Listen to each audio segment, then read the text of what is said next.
अभी हम करेंगे क्लास 12th का चैप्टर नंबर 3 बिजनेस इन्वायरमेंट। सबसे पहले हमारा है concept and meaning of business environment. Business environment refer to all external and internal factors. जो बिजनेस इन्वायरमेंट है उसके अंदर बाहरी और आंतरिक तत्वों को शामिल किया जाता है दैट इन्फ्लुएंसेस बिजनेस एक्टिविटीज़। जो हमारी बिजनेस की जो क्रिया है उनको प्रभावित करते हैं। It includes everything. इसके अंदर प्रत्येक उस चीज़ को शामिल किया जाता है विच राउंड जो चारों ओर पाई जाती है एक बिजनेस के एंड और प्रभावित करती है हमारे बिजनेस के ऑपरेशन संचालन को, परफॉर्मेंस को और निर्णय शक्ति को भी। हमारे जो निर्णय बिजनेस में लेते हैं उन पर भी जो प्रभाव डालती है वो हमारे बिजनेस इन्वायरमेंट के अंदर आती हैं। Features of business environment. Business environments के फीचर क्या क्या होते हैं? फर्स्ट है टोटली ऑफ एक्सटर्नल फोर्सेस। ये पूर्ण रूप से टोटली हमारे जो एक्सटर्नल बाहरी जो फोर्सेस हैं वो भी इसी के अंदर शामिल किए जाते हैं। एक्सटर्नल फोर्सेस है जो हमारे बिजनेस को बहुत ज़्यादा अलग तरीके से प्रभावित करती है, फिर बहुत ज़्यादा प्रभावित करती है। जो एक्सटर्नल फैक्टर्स होते हैं उन पर बिजनेस का कोई भी कंट्रोल नहीं हो सकता। उसके बाद हमारे स्पेसिफिक एंड जनरल फोर्स। कुछ विशेष और सामान्य जो बल है वो भी उसके अंदर फर्स्ट है।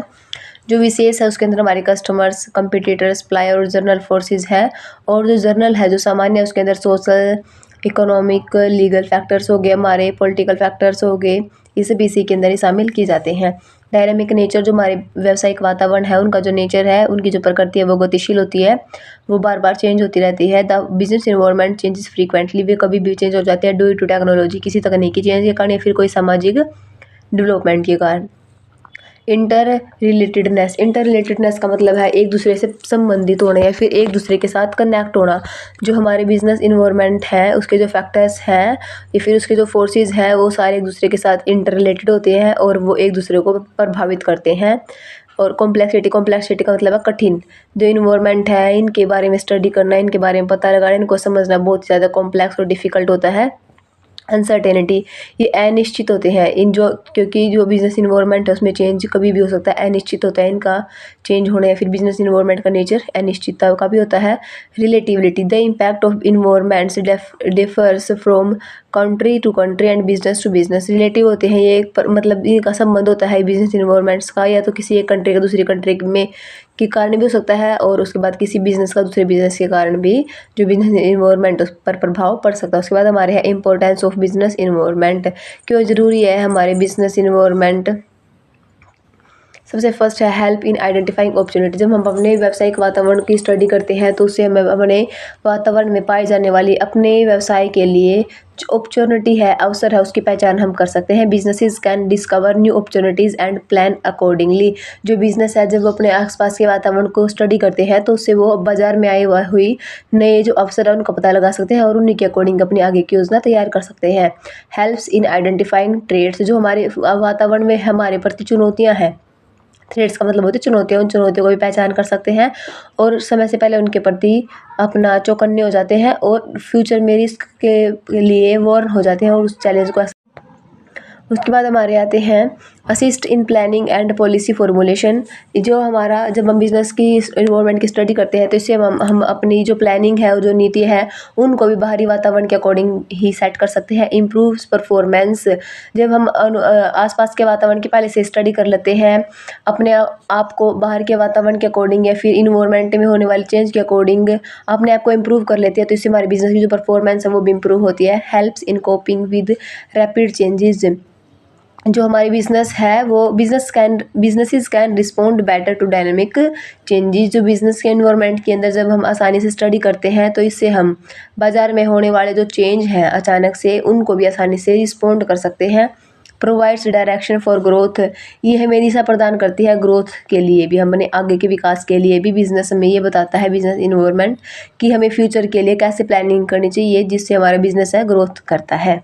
उसके बाद हमारे आते हैं कंपोनेंट ऑफ बिजनेस इन्वायरमेंट। जो बिजनेस इन्वायरमेंट उसके क्या कहता तो है फर्स्ट हमारा इंटरनल इन्वायरमेंट, सेकंड हमारा एक्सटर्नल इन्वायरमेंट। इंटरनल इन्वायरमेंट का मतलब है बिजनेस के अंदर का ही वातावरण। जो इंटरनल इन्वायरमेंट है, जो आंतरिक वातावरण है, वो भी बिजनेस को बहुत अलग तरीके से प्रभावित करता है। लेकिन एक अच्छी बात यह है कि इंटरनल पर बिजनेस है जो उसका बहुत ही मतलब खुद का ही कंट्रोल हो सकता है। इसके अंदर हमारे अंदर के ही जो तत्व वो पाए जाते हैं वो हमारे एम्प्लॉय से रिलेटेड हो सकते हैं, मैनेजमेंट से रिलेटेड हो सकते हैं, कंपनी के कल्चर के रिसोर्सेज से रिलेटेड भी हो सकते हैं। और इंटरनल इन्वायरमेंट के अंदर हमारे ये उसके बाद हमारा सेकंड है एक्सटर्नल इन्वायरमेंट। एक्सटर्नल इन्वायरमेंट के अंदर हमारे बाहर के जो तत्व है उनको शामिल किया जाता है जो हमारे बिजनेस को प्रभावित करते हैं। जो हमारा एक्सटर्नल इन्वायरमेंट है उसके अंदर उसको दो भागों में डिवाइड किया गया है, माइक्रो और मैक्रो। जो माइक्रो इन्वायरमेंट है वो इन्वायरमेंट है हर प्रकार के बिजनेस को अलग अलग प्रकार से प्रभावित करता है। इसका हर बिजनेस पर सेम प्रभाव नहीं होता। इसके अंदर हमारे आते हैं customers, competitors, suppliers, intermediaries and public. जो माइक्रो इन्वायरमेंट के तत्व होते हैं इनका बिजनेस के साथ थोड़ा नज़दीकी का संबंध होता है मैक्रो की अपेक्षा में। मैक्रो इन्वायरमेंट के अंदर हमारे ऐसे तत्व आते हैं जिनका प्रभाव हर प्रकार के बिजनेस पर पड़ता है। इसके अंदर हमारे आगे economic factors, social factor, political, legal and technology factors. जो हमारे इंटरनल फैक्टर इन्वायरमेंट थे, इंटरनल इन्वायरमेंट के अंदर हमारे बिजनेस की पॉलिसी, नीतियाँ, रूल रेगुलेशंस, हम कैसा प्रोडक्ट तैयार कर रहे हैं, हम कैसे नीतियों को यूज़ कर रहे हैं, ये सारी की सारी चीज़ें हमारी इंटरनल इन्वायरमेंट के अंदर ही आती है। इन पर अगर फर्म चाहे तो कंट्रोल कर सकता है। उसके बाद हमारी आती है टाइप ऑफ बिजनेस इन्वायरमेंट। ये हमने पहले पढ़ लिया, इंटरनल और एक्सटर्नल दो प्रकार का हमारा बिजनेस होता है। और जो हमारा एक्सटर्नल है उसको दो भागों में बांटा गया है, माइक्रो और मैक्रो। उसके बाद हमारे आता है dimensions of business environment. Dimensions of business environment का मतलब है हमारे जो बिजनेस है या जो हमारा बिजनेस इन्वायरमेंट है उसके क्या क्या आयाम है। सबसे फर्स्ट हमारा है इकोनॉमिक इन्वायरमेंट।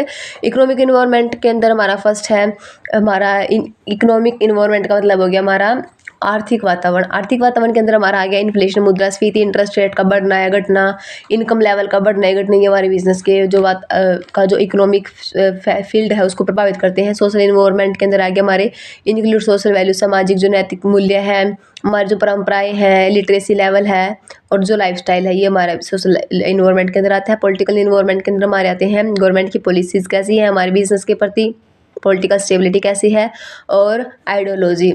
जो हमारा सबसे फर्स्ट है गवर्नमेंट की पॉलिसी। गवर्नमेंट की पॉलिसी का भी हमारे बिजनेस पर बहुत अलग प्रभाव पड़ता है। अगर हमारे बिजनेस की जो पॉलिसीज़ है वो हमारे फर्म की अगर गवर्नमेंट की पॉलिसी हमारे फर्म के अकॉर्डिंग है तो हमारे हित में होगी, हमारे लिए अवसर होगा, अदरवाइज हमारे लिए चुनौती बन जाती है।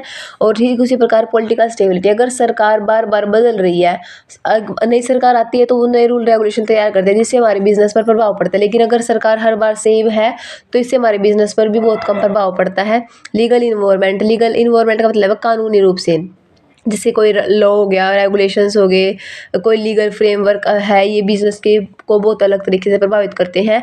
टेक्नोलॉजी इन्वायरमेंट का मतलब है तकनीकी जो वातावरण है, इसके अंदर जैसे कोई नया आविष्कार आ गया, कोई नई तकनीकी में चेंज हो गया, कोई advancement influencing production and marketing के अंदर कुछ आ गया तो जिससे हमारे बिजनेस पर बहुत ज़्यादा प्रभाव पड़ता है। ऐसा होने से जो पुरानी चीज़ें हैं उनकी जो कीमत है वो एकदम। अभी हम करेंगे क्लास 12 के चैप्टर 3 का second part, demonstration and impact of government policy changes on business and industries. जो हमारी सरकार की नीतियां हैं उनमें चेंज होने से हमारे जो उद्योग है, फर्म है, व्यापार है, उन पर क्या प्रभाव पड़ता है। सबसे पहले हम इसका इंट्रोडक्शन देखते हैं। Government policies have a significant influence on business and industries. जो हमारी सरकार की नीतियाँ होती हैं वो हमारे उद्योग को और व्यापार को बहुत ही महत्वपूर्ण तरीके से प्रभावित करती हैं। The policies related to taxation, जो ये नीतियाँ इनके अंदर ये हो सकती है टैक्सेशन कर से रिलेटेड, लाइसेंसिंग, फॉरेन ट्रेड्स, व्यापार जो हमारे अंतर्राष्ट्रीय या फिर विदेशी व्यापार है उन पर हो सकती है, इन्वेस्टमेंट से रिलेटेड हो सकती है, industrial development directly affect how businesses operate and make decisions. जो हमारी ये नीति है हमारे बिजनेस को बिल्कुल डायरेक्टली प्रत्यक्ष रूप से प्रभावित करती हैं, जो हमारे बिजनेस के संचालन क्रिया को भी, और जो निर्णय है हमारे बिजनेस के जो निर्णय लेने के तरीके हैं उनको भी प्रभावित करती है। चेंजेस इन दिस पॉलिसीज़, इन नीतियों में चेंज करने से can create both opportunities.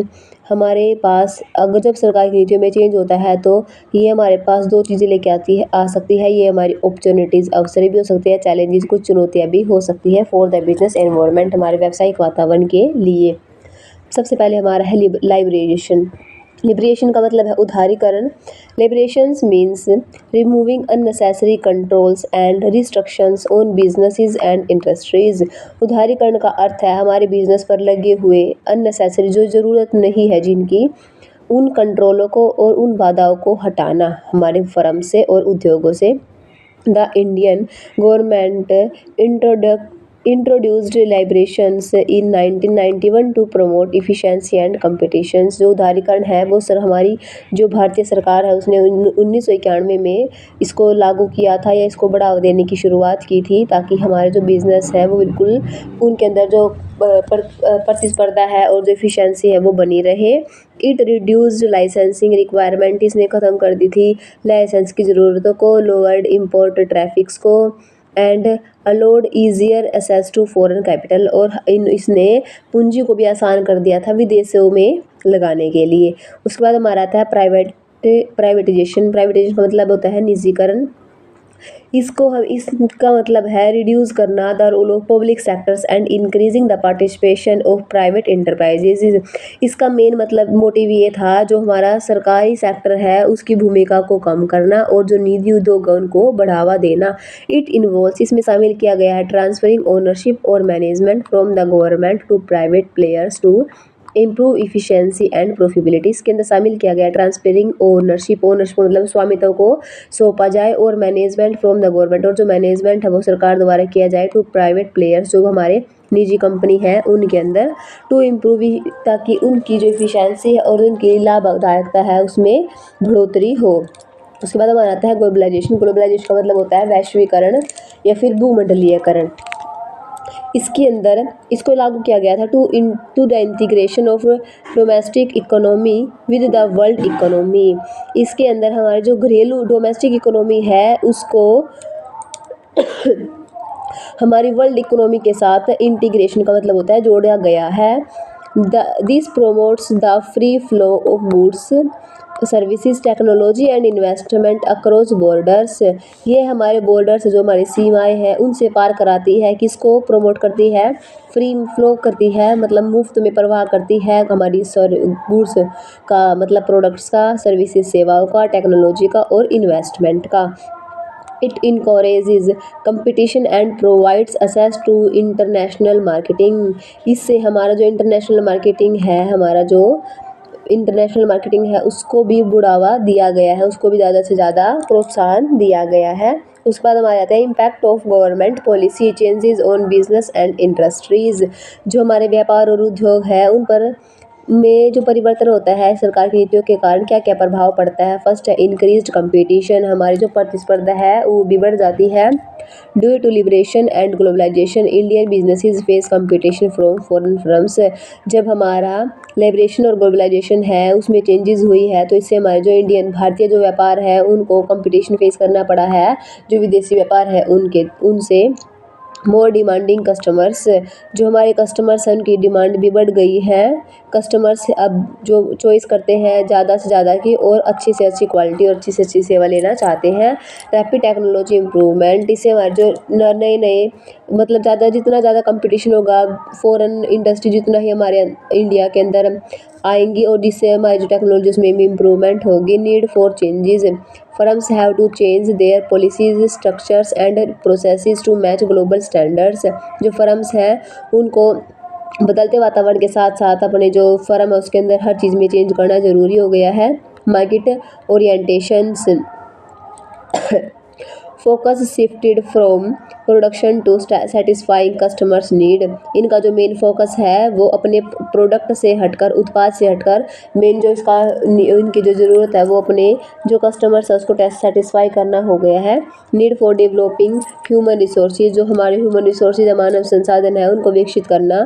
Skilled manpower become essential to face competitions, जो हमारी स्किल मैन पावर है, स्किल का मतलब हो गया है जो बिल्कुल कुशल है, वो और ज़्यादा एसेंशियल हो गया है कंपटीशन को फेस करने के लिए। ग्रेट मार्केट अपॉर्चुनिटीज़, हमारे मार्केट में बहुत ज़्यादा अपॉर्चुनिटीज़ आई हुई हैं। और नीड फॉर इफ़िशिएंट मैनेजमेंट, हमारे गवर्नमेंट में पॉलिसी के चेंज होने से हमारे फर्म्स को अच्छे से अच्छी मैनेजमेंट है प्रबंध है वो करना की ज़रूरत हो गई है। Companies must manage resources efficiently to remain competitive, अगर किसी भी फर्म को मार्केट में रहना है, अपने कंपटीटर्स का डट का सामना करने के लिए अच्छे से अच्छा प्रबंध करने की ज़रूरत है। उसके बाद हमारे आते हैं interest rate and its impact on business. जब सरकार है ब्याज की दरों में चेंज करती है तो उसका क्या प्रभाव पड़ता है। Interest rate is the cost of borrowing monies it has a major impact on business operations. जो ब्याज की दर है उसकी कॉस्ट में चेंज होने से भी बहुत प्रभाव पड़ता है। जैसे impact rate is the cost of borrowing money. इन जो इंटरेस्ट रेट होता है उसका मतलब होता है जो हमने मनी उधार ली है उसकी लागत। It has a major impact on business operations. इसका बिजनेस के जो संचालन है उस पर बहुत ही गहरा प्रभाव पड़ता है। फर्स्ट है हाई रेट इंटरेस्ट। अगर हाई रेट इंटरेस्ट होता है या फिर कह सकते हैं इंटरेस्ट का रेट अगर बढ़ता है तो कॉस्ट ऑफ बोरोइंग जो उधार की जो दर है वो बढ़ जाती है, रिड्यूस हो जाती है इन्वेस्टमेंट और प्रोफिटेबिलिटी। लो इंटरेस्ट रेट इनकरेज बोरोइंग, जो बोरोइंग है वो घट जाती है। Expansion and investment in business, निवेशकों और विस्तार को बढ़ावा मिलता है। कस्टमर स्पेंडिंग, जो कस्टमर है वो खर्च करते हैं। Low interest rate promote consumers spending and demands, कम ब्याज की जो दरें हैं उपभोक्ता खर्च और मांग को बढ़ावा देती हैं। कैपिटल फॉर्मेशन, जो पूंजी का निर्माण है उसके अंदर इसने बोला है stable and low rates help in capital accumulation for future growth. Stable and low rate, stable का मतलब होता है फिक्स स्थिर, और लो रेट का मतलब होता है कम रेट पर हेल्प की जाती है, कैपिटल प्रोवाइड की जाती है हमारे जो व्यापारी हैं उनको, ताकि वो फ्यूचर में ग्रोथ कर सके। These fluctuations in interest rate affect overall business planning and investment decisions. तो हम कह सकते हैं जो हमारे इंटरेस्ट रेट में होने वाली चेंज है वो हमारे बिजनेस की इन प्लानिंग को भी और इन्वेस्टमेंट के जो निवेश के निर्णय है उसको भी प्रभावित करती है। In conclusion government policy changes have a deep impact on businesses and industries. हम एट लास्ट कह सकते हैं कि जो सरकार की नीति है उसमें चेंज होने से हमारे बिजनेस पे बहुत ही गहरा प्रभाव पड़ता है। Businesses must continuously adapted to policy reforms and economic conditions to remain competitive. Business है उनको उन जो चेंज हुई है पॉलिसीज़ में उनको अडोप्ट करना चाहिए, जल्दी से जल्दी निरंतर करते रहना चाहिए ताकि वो अपनी एंड इकोनॉमिक कंडीशन को भी पॉलिसीज़ को भी टू रिमेन, ताकि वो रह सके competitive and sustainable in a globalised environment, ताकि वो अच्छी तरीके से अपनी आर्थिक स्थिति को सुधार सके और उनके साथ निरंतर तालमेल बिठा सके। तो ये हमारा चैप्टर है जो 3.2 क्लास 12th का कंप्लीट होता है।